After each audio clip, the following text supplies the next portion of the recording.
Puro sa SPC ko. Alright, Sige. sige. Divisoria ra kugon na sa moray ko ano ilan. Alright, na. sige. Umana na pa da. At least ay salamat. Ay, gitubag rin yun. Salamat. Okay mga Mike Friends, alas 8:28 na. Tuloy-tuloy pa rin tayo sa ating programa ang Mike Sabado Night Talk. And marami pa tayong mga bisita mga Mike Friends.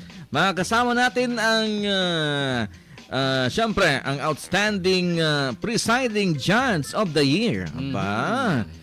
Makakasama natin live sa Magnum Sabado Night Talk, Judge Tarcelo Sabari Jr. Hello, Sir Judge Tarcelo. Good evening. Good evening. Good evening. Hi, sir. Good evening. Everyone. Good evening, sir. Mayong gabi sa inyong tanan. Mayong gabi. Marunong ka pala magbisaya, sir? Yes, because I am from Biliran. Okay. Biliran is half Cebuano speaking place. So, nasa Biliran kayo ngayon? Yes, I am from Biliran, particularly Culaba, Biliran. Ayan. Kumusta itong gabi, sir? Kumusta itong weekend? Actually, I'm now attending a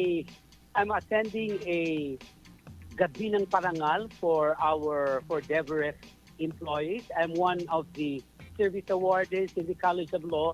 I've been teaching there for 30 years already. Wow, I congratulations, am sir. receiving my award tonight. Yes. Oh, galing naman ni sir. Ay, galing-galing naman.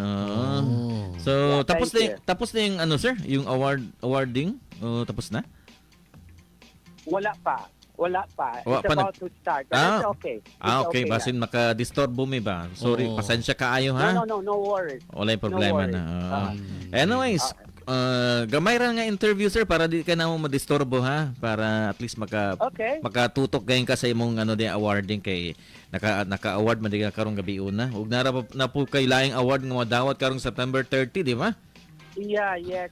A Lifetime Achievement Awardee, Most Outstanding Judge of the Year. Wow. I think that's Okay. my award. All Yeah. right, congrats in advance, sir. And syempre, Thank dugay you, na ka, sir. thank you. Dugay na kang sir, presiding judge. Na dugay na. I've been a presiding judge for more than 13 years already. 13 years. More 13 than years. 13. All right. Yes. Sa mga wala na sayod, sir ba? Unsay trabaho sa usa ka presiding judge? We decide cases. Mhm. In criminal cases, we either convict you Uy. or acquit you. Aba, nakakatakot pala yan, sir, no? Oo. Yes. That's Oh. within our power. No? Mm. Our work is to decide cases. Like what I said, in criminal cases, it's either we convict an accused or Mhm. acquit an accused, depending on the evidence presented during the trial. Aba. But there are times, sir, nga you cannot decide. No, we have to decide. Mm. So talagang bawat Not unless there are instances when we have to inhibit from handling a case, especially in cases when, let's say, one of the parties is a relative. Mm. So we have no choice but to automatically inhibit ourselves. Correct. From hearing the case. Unsay sir, pinakalisod nimong pinakalisod nga kaso imong na Nandulan. gunitan? So far, I didn't find anything. I didn't find anything difficult. Mm. Well, we are RTC judges. We're used to cases which are, as you say, the penalties very high, Mm. like rape, like murder, like kidnapping. Yeah, we've been used to it already. Oo. Kaya di ba sir, pag presiding judge ka, dapat mawala imong pagka-emotional, no? Di pwede nang maluoy ka sa Yes, that's suspect, sa We suspect, should di ba? not be emotional. Mm. We have to decide the case based on the facts presented, the evidence presented, and the law applicable. All We will right. never consider our emotions. In fact, be honest, in our judicial ethics, even our movement, Mm. our reaction may be a ground for inhibition. Okay. So we stick to it that we project impartiality, we project fairness to everybody. Yan ang importante, di ba? Fairness. Oo. Yeah, that's the most important. Yes. The most Okay. important. Lisod gid kayo ang trabaho sa presiding judge Presiding kay judge, oo. i-balance Lisod may gapon ninyo, tayo. di ba sir, no? Lisod kay magkano ay Lisod kaayo. Because you have to weigh evidence. Oo. You have to Oo. think about the future of a person. Mm. You have to weigh evidence. Oo. No emotions. You base it on the law. Base it on the facts applicable. We have no choice but to apply the law. Oo. Dili ba ano sir kanang medyo dili ba kanang naiusahay nga naikahadlok nga may tabo sa kinabuhi? Ano bitaw ang nana nga sitwasyon sa inyo na part ka? pulga. You mean a threat? Oh, may Threat? nana mga death threat, oo. Yeah. Ako naman, as long as you are not corrupt, Mm. as long as you decide the case fairly, I am not afraid. Mm. And so far, in my 13 years of being an RTC judge, God, I'm thanking God, I have not received any threat yet. Okay. Basta na lang yung ka sa saktong sir, di ba? Nice. Walay Yeah. walay Basta na-receive. sakto lang ang imong buhaton, Mm. dili ka corrupt, Mm. tapos makitaan sa mga tao nga fair ka, Mm. there is no reason to fear about that. So, Munchada. being a judge, sir, di mo matawag nga judgmental? Yeah. Yes. Oh, judgmental gina sila. Judgmental Okay. sila. Sila may i-base pa na nila sa mga ebidensya, evidence. Basing mga facts. Yeah. Pero ang usa ka Yeah, sa sa fact. ang usa ka kaso sir dugay kay dugay kay Mahuman. mahuman no? No. Ako, me, I would disagree with you. Mm. I am one of the fastest so far. Oy. That may be the reason why I've been receiving awards. Oy. In criminal cases, I just finished it. The most is 6 months. Mhm. In 6 criminal months. cases, I finished my criminal cases in 6 months. So far, that is very, very fast. Okay, 6 6 months. months. Dali ra So, kayo. wala na wala na Yeah, very mga fast. kwan pa nga Because- pila ka tuig. Yeah. Especially in criminal cases, we have to decide it very fast Mm. because if the accused is acquitted, at least you don't deprive him of his life. Mm. You agree with me on that? Okay, if he is convicted, because his number of years in imprisonment will be deducted from his sentence. What about if the accused is acquitted? Oh. So you deprive him of his life. And that's my motivating principle why I have to decide criminal cases with dispatch with utmost speed. Okay. Nakoy nadunggan nga storya sir ba kanang ginaingon nila nga justice delayed, justice denied na ba yung nana no? Yes, Nakoy madunggan that is na dati. correct. That's a legal principle that justice delayed is justice denied. Okay, dagang kay mga kaso nga dugay kay mahuman sir no. Minana bitaw. Murag maabtag pila na ka tuig. There are really cases. So possible I would sir agree pag with you on possible gyud kay sir pag ma-delayed ang kaso, mang justice, so ang resulta na denied gyud na. Yeah, definitely. I would say. Nganong ma-delayed ba siya sir? We as Nganong judges, nganong that's why we as judges should really act on cases pending before our courts with utmost speed, so that we will not be applying the principle that justice delayed is justice denied. kay sir kay Sir Tarcelo kay ano man paspas man siya so wala gyud pagka-delay ng justice magdumensya. Why delay po? Definitely, that's one thing I am proud of. That's my legacy. If I will retire, people within my jurisdiction would remember me to be a judge who really acted with their cases with utmost pagtanaw pa lang ako ni manyakis kay gagway ta convict guilty. Ayos sama. Yes. Delikado sama. pero di man na binabase di ba sir sa kani dagway palandaan kriminal naman. Pero magbase gid ka sa kanang unsay na facts nga na present. Yeah, we have no choice. In fact, we don't consider our feelings. We don't consider our personal knowledge of the case because we decide based on the evidence, the facts presented, and the law applicable. I've been reiterating that. Unsay mga kasagarang kaso nga imong giandulan sir? Yeah, mga criminal cases like what I said, I am an RTC judge. Murder, rape cases, kidnapping, these are the more common crimes before our court. Naay mga cases sa murder, sir, nga kining ang kriminal or ang suspect is napawalang sala. Yes, there are. No, Because no. in criminal cases, I hope your listeners would know this, we decide the case based on proof beyond reasonable doubt. Mm. So meaning the prosecution has the burden of proving its case against the accused beyond reasonable doubt. Because if the defense could just give the court an iota of doubt, that doubt should be resolved in favor of the accused, and the accused should be acquitted. Ba? So in fact, we have a principle, we call it equipoise rule. If the evidence of the prosecution and the defense is equal, that should be tilted in favor of the accused, and the accused should be acquitted. So- We call it the equipoise rule. Paano yan, Judge? Nagdepende ba yan sa attorney na Yeah, I would still say that it depends on the lawyer. That's why in my court, I always advise lawyers to come to court prepared.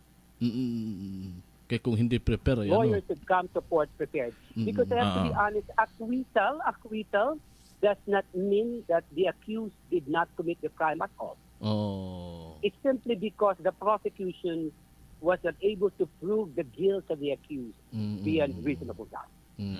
Galing naman ni sir, no? Kahit mukhang adik, kahit mukha ng adik, mukha ng kriminal, kung walang wala namang ebidensya, wala. Kasi may Yeah. sir, kahit Yeah, hindi that's correct. kahit hindi pa suspect kahit hindi suspect, mukhang parang suspect na. Mga ganun.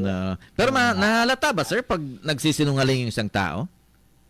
Yes, we are trained. We are trained on how to detect whether a witness is lying or not. We are trained on that. So, Even the eye movement, eye movement. even the hand movement would signify whether the witness is telling the truth or not. Okay. Okay. Kasi medyo yung ibang sir, pag tinatanong, ganun, pag tinatanong na, medyo, ninenervyos, di ba? Kulbaan siya, so di siya makatubag og tarong. Di ba nananap bitaw? Yes. Yes. Pero there are wala many siya witnesses. nabuhat nga sala, pero yung tinubagan lang kay dili matarong kay nakulbaan. Nabay na gyapon na instance, sir? But at the end of the day, like what I said, we weigh evidence, we weigh testimonies, we weigh evidence, we weigh testimony. That's our role. As All right. judges. Okay. Sige. So depende niyan sa process Oo. kung paano na-present. Namagutay due process. Namagutay due process in criminal cases, you know that the accused is presumed innocent unless otherwise proven. Okay. So, tsada tsada din ni si Sir Mag-tsada, Tarcelo maistorya do. Oo. Oo, talagang and fastest ha. Oo, fastest ngayon 6 months 6 na months lang. That is, if ever I will retire, I am sure that's my legacy Oo, So, 6 all months. Oo. So within my jurisdiction. may tanong ko lang, Judge, ilang taon na po ba si Sir Tarcelo? I am now 66 years old. Aba, 66. So mga ilang years pa kayo gusto niyo maging active pa sir? Four more years. 4 more years Because na our lang. retirement age is 70. Aba, 70. malapit na. 7, 8, 9. 4 Malapit years na lang. na. 4 na. 4 4 years na lang na na lang. taon. 70 years. So Yeah. for how long ka nag-serve as a judge, sir? More than 13 already. More than 13 years na. 13 years. Before ka naging presiding judge, sir, ano po kayo? Ano pong... I was a practicing lawyer. Mhm. I was a dean of a law school in Tacloban. Okay. So, after nun, napasok ka na sa RTC. Yeah, I applied. Yes, I applied, and then I was appointed in the year 2012. Okay. So that's more than 13 years now. Sir, may nagtatanong dito, sir. Iba yung regional trial court, yung mga ombudsman, iba rin yun, di ba, sir? Mga ganun. Yeah, iba, yes. Pero Yes, mga iba. abogado rin naman doon, di ba? Yes, mga abogado. Mga abogado rin. Oo. Yes. So, mas mataas yung ombudsman, di ba? No, depende because in the ombudsman din naman, the employees would also depend on the salary grade. Mm. Salary grade. Salary The grade. same too with the judiciary. Mm. We also have our own salary grade. Mm. Mm. Yeah. Yes. Oh. Oo. Sinong mataas, sir? Supreme Court or ombudsman? Supreme Court. Supreme Court. The Supreme Court of the Philippines. Okay. Supreme Court. Supreme na kasi. Oh, Supreme na. Oh. Supreme. Lalo, di ba may ice cream na Supreme din? Oh, mayroon din. Masarap din yun, masarap. Ice Yeah, cream. the word supreme would mean you are the number one. Number one, Supreme. Ganun, di ba? Sa ombudsman, sa ano lang, mga local and public officials. The ombudsman would be in charge of cases involving graft and corrupt. Correct, Cases yan. involving mga government employees, Mga public officers, public and officials. employees. So kasama yung mga flood control niyan, sir, sa ombudsman? Yeah, ultimately siguro, because they have the power to investigate, meaning the power in connection with cases filed against public officers and employees, it should be filed before the office of the ombudsman to determine whether there exists a probable cause to warrant the filing of the appropriate information in court. Yan. Kailan papasok ito ang Supreme Court judge sa mga cases nito sa flood control project? Kailan ano? Maybe if the cases are filed with the office of the Sandigan Bayan, as long as the salary grade of the employee is 27 and up, or definitely if they are convicted by the Sandigan Bayan, then they would go to the Supreme Court by way of last resort. Okay. So may ano pala, may mag-file. So para maano. Okay. Lisod de The kay trabaho na, ombudsman no? will file the cases Oo. before the office of the Sandigan Bayan. Oo. If the salary grade is 27 and up, the Sandigan Bayan tries the case, they will either convict or acquit. Once convicted, the accused can go to the Supreme Court by way of an appeal. So Okay. tanong ko lang din judge, no? Yung nangyari sa impeachment trial kay Sara Duterte. Anong nag-ano kasi yung Congress. Archive. Na-archive yun eh. Mm. So tapos hindi nila Sorry, I cannot comment on that. Wag na lang muna, okay, Magno. sige, So, sensitive pa yan, Magdamensyo. Sensitive Yeah. Dahil ano pa yan eh. Ongoing pa rin yan I hanggang cannot ngayon. comment on that. Sige lang, Yes, okay lang. definitely. Medyo kasi may tanong kasi yung mga taong Maraming gusto bayan. magtanong. Maraming gustong Yeah, magtanong. sorry, I cannot comment. Sige lang. Ano na lang, sir? Anong favorite food mo na lang? Yeah. But anyways, we understand man din kasi Kasi sensitive na topic sensitive yan. kasi may politics na. Marami pang marami pang dapat gawin lalo na sa problema natin ngayon sa Pilipinas, yung flood control at iba pa. O dagan pang uban. No? Yeah. Marami pang iba. So, karon sir, dagan pa kaya kang mga kaso nga kanang Ginahandle pa. ginahandle. I am very fast. I have to be honest with you. I have only 30 pending criminal cases in my court. 30 only. 30. Ang uban dahil sir, dagan kaayo kanang ma-delay doon ang uban gid no? Daghan. Moabot og more than 1,000. Some Oh, even grabe maybe more kadagan than po kayo. 2,000. Murag Paano mo yan i-handle sir sa isang araw? libog kayo na, dagan kayo. Yeah, libog kaayo, daghang kaayo gyud. Oo. Libog yun. So kanang inanan But sir, at the end of the day, it's time management that counts. mausay madala pa sa balay, madala pa sa balay ang trabaho na sir, di ba? Yes, that's correct. Madala gud sa balay ang trabaho. That is correct. I agree with you on Kanang that. kabasahon bitaw ang ebidensya, ug uban pa mga makita bitaw sa mga documents. Yeah. Oo, You digid know that sayo. we have to reread and reread and reread from time to time before we can decide. Oo nga no. Parang kasi hindi kasi hindi kasi babalik itong pag nahukom na may Wala na. judgment na, wala na. Ilan kayo Wala nang- nagde-design sir sa RTC? Ako, isa lang ako in my court. Okay. Sa anong lugar again yan, sir? Anong lugar again? RTC Basay Samar. This is Samar. Samar. Basay Okay. Regional Trial Court Branch 30, Basay, Samar. Hindi kayo naging Branch 30. hindi kayo naging ano sir, presiding judge sa Luzon, wala naman ganun. No, but last year I was assigned 2 more additional cases. One was in Catbalogan, City, Samar, and the other one was in Calubian, Leyte. So last year I was handling 3 courts, but luckily the 2 courts have already appointed judges, so I am now with my regular court, and that is the Branch 30 Basay, Samar. All right. Okay. So Mas, anyways, mas mabuti. Okay ba ngayon, Judge, na yung walang may death penalty na ano? Okay ba yung ano? Ano comment mo doon? Mas pag kung kailangan ba may death penalty o wala?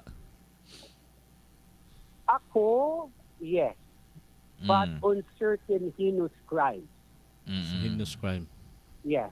I am an advocate of death penalty, but only for certain heinous crimes. na ay ano sir, Ano? na ay mga reactions sa mga tao nga kaning justice daw para rin sa mga dato. Luoy daw kay mga pobre kay No. wa daw justice. No, I would disagree with that. Justice is for all. Oo. In fact, we have a legal principle that those who have less in life should have more in law. Get me?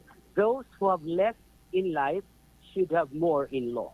Kaya ang mga pobre manggod daw kay pag makasala priso diretso, unlike daw sa mga dato, wagi pa Wagi sila pa ng proseso. Walang istorya nila. Oo. Pero para sa imo sir, ano gyud balance gyud gyapon. Mapobre man o dato, Balance. maor gyud gyapon ang that justice. should be our role. Yes. Labi na sa inyo sir no. Oo. May time din po ba, Judge, na yung kaso is involve yung relatives? Yeah, we Kamag-anak. have to, Inhibit. if the case involves our relatives, we have no other choice but to inhibit from Para- handling the case. Para mo To balance ang avoid ano no. any impression, Oo. to avoid any impression of partiality. Oo, may partiality. Pero may mangyayari ba na parang ano mo na, change mo na, hindi mo na ikaw yung judge kasi para hindi ma-bias, para ganon yung may ganon pangyayari. We have what we call inhibition. A lawyer or any party, if he feels that the judge is biased or partial, he can always file a motion for inhibition of that judge. He Inhibition. can file a motion for the judge to inhibit from handling the case. Okay. Okay. Oo. That is a remedy. That is a remedy in law. Ana, gid mo nang pinaka-importante judge, di ba? Kanang kung imong kamag-anak ang nakasuhan, so dapat muhawa sa ka. Di sa ka mag-inhibit gid ka para You should never handle the case. okay, You should inhibit. bias mo nang mauna-una bias tao nga bias ni kay ano man kay Yeah, that iya is madaning correct. angkol I would o ano agree with bitaw? you. Yeah, Yeah, I ex would mo agree din with yan. you on that point. Okay lang, Judge, kung ex mo nung sinaktan ka lang. Sa ano lang. Guilty pero diretso. Lagi na. Anyways, di natudugayan si Convicted. Judge. Di natudugayan si Judge. Kaya narabas siya i-attend ng award-winning body karong gabi Yeah. na may galaos. Yeah. But anyways, Yeah. salamat ko sa iyong pagtubag, thank sir. you so much. Thank you so much for inviting me in your show tonight. It's my pleasure. It's my privilege. And Salamat salamat kayo. kay and congrats sa imong mga awards, sir. Ha? Salamat kayo. Congrats. Sige, thank you. Thank you po, God bless. Judge. Ingat po, sir. Salamat kayo. Maraming salamat Sige, thank you, po. thank you. Alright. Sige. Thank you. Bye. Okay, bye-bye. Magnum Bye-bye. Sabado Night Talk. Magnum Sabado Night Talk. Yo, baby.